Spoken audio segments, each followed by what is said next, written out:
In one tweet, you said that Zionists had no claim or right to cultural safety. Can you explain what you meant by that?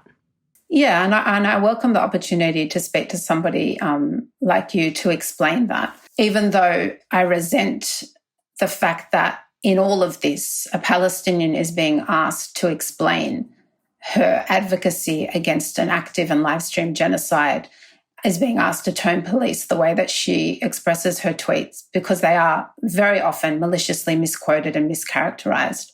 But I understand now that the propaganda machine has been so extensive, and there are so many new people now who are reading my work that they might not understand the context. And so I welcome the opportunity to clarify. That cultural safety tweet was made in the context of the State Library of Victoria cancelling an online poetry workshop with a group of marginalised poets and writers on the basis of cultural safety, at the same time as Adelaide cancelled or disinvited a Palestinian electronic dance group.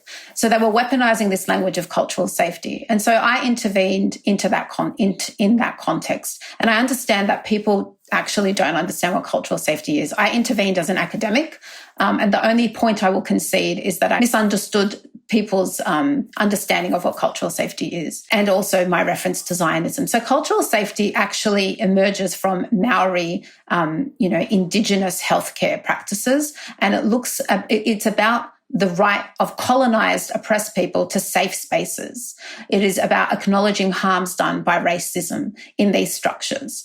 And it is something that is afforded to individuals, to racial, ethnic, minority, oppressed, colonised groups, not to political ideologies. I have always made a distinction between Zionism as a political ideology that emerged from Europe, that justified and argued for settler colonialism to replace the majority indigenous population in Palestine, and Jews and Judaism as a distinct religious group.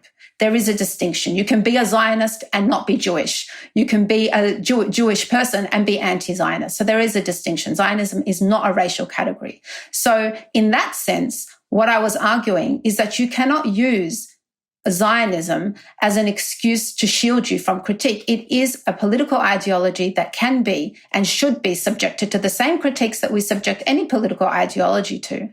And you cannot claim the right to cultural safety to shield you from critiquing an ideology that is actually carrying out a genocide in real time.